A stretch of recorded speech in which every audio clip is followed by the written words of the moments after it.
Hi everyone, I hope you guys are all having a great day. Today I am going to do a book to movie discussion about Rebecca, which was written and published by Daphne du Maurier in 1937 and then made into a movie by Alfred Hitchcock in 1940. And I think it's Alfred Hitchcock's first major film, although I'm not positive. I'm going to start with a summary of the storyline, and then I'm going to go into some similarities between the book and the movie and some differences as well. So in Rebecca, a young woman is completely swept off her feet by a wealthier, older gentleman that she meets in Monte Carlo. That older man is named Maxim de Winter, and he marries this woman. She's innocent and naive, and he takes her back to his home in England, which is an estate called Manderley. As the girl, whose name we're not given, it settles into this totally new life for her, she struggles and feels almost a little haunted by the memory of Maxim's ex-wife, Rebecca. And the story progresses as she begins to feel more and more oppressed by Maxim's past and this spirit and memory of Rebecca in the house. If you're interested in hearing a little bit more about just the book, I did do a full review on the book Rebecca last year, and I will put that in the description box below for you to go check out. So, some similarities between the book and the movie. First of all, I want to say that both the book and the movie were stunning. They were absolutely amazing. And I think that the movie was so great because it took so much of what was good from the book and stuck with it. So the first thing you notice at the beginning of the movie is that awesome first line, "Last night I dreamt I went to Manderley again." And it captures you right from the beginning, and you are also given the added benefit of a visual of the path, the winding path up to Manderley as it disintegrates into the state that it is now in. And Alfred Hitchcock and the writers took almost all of the dialogue from the movie word for word from the book. So you're getting that so you're getting a very authentic, character-driven look at them as well.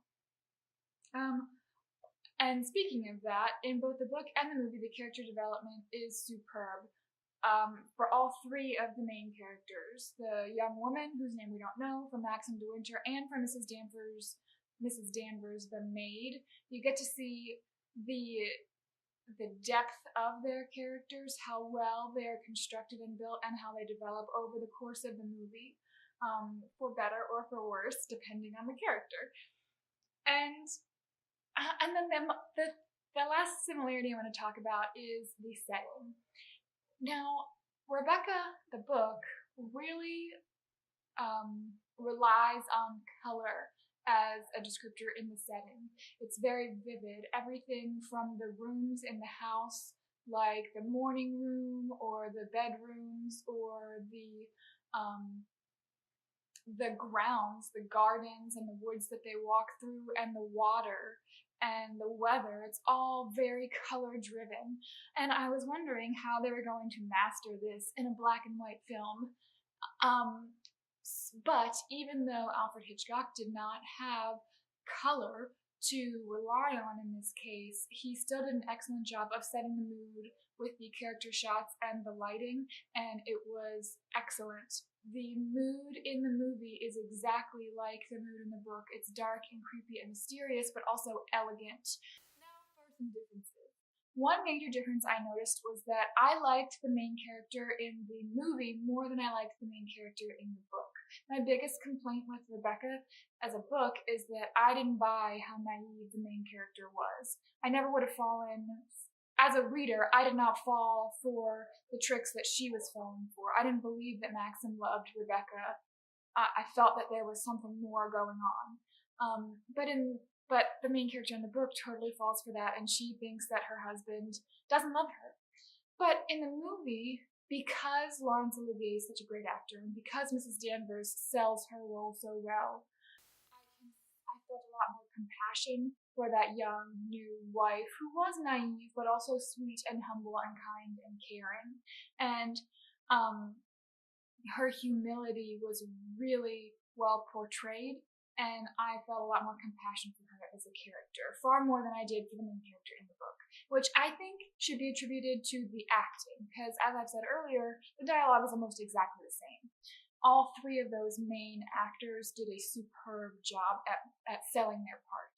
Another big difference between the book and the movie is the mystery solving element of the movie was a lot shorter than it was in the book, and certain scenes are deleted.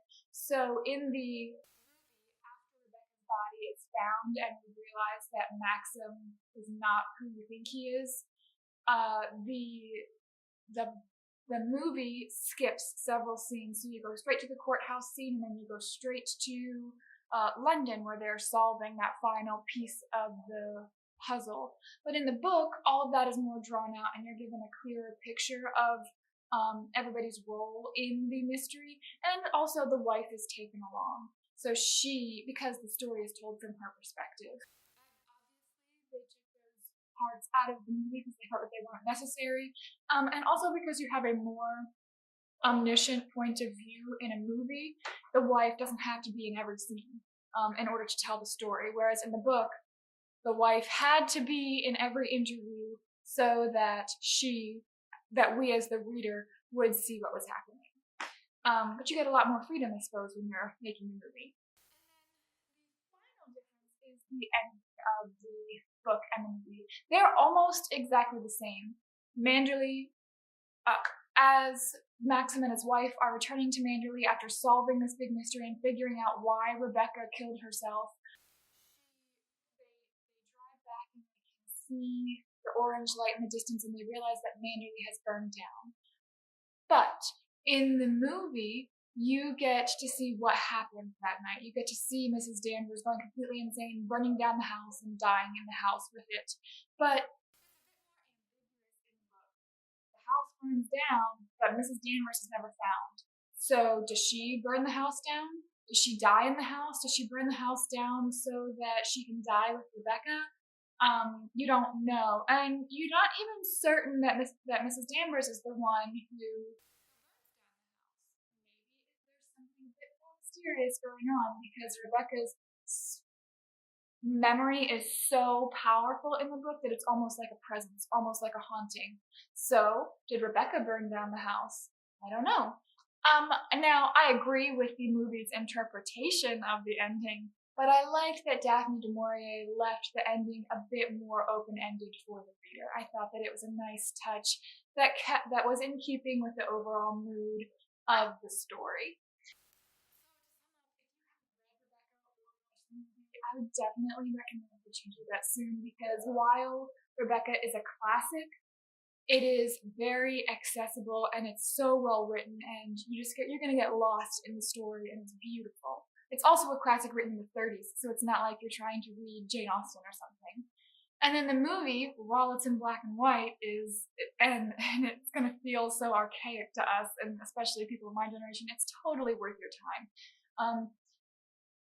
You're going to fall in love with the characters, you're going to have compassion for them, you're going to want to know what happened, and you're going to be so impressed with the storyline and the acting. So I would definitely recommend both the book and the movie. And when you watch them, if you have watched them, let me know what you think.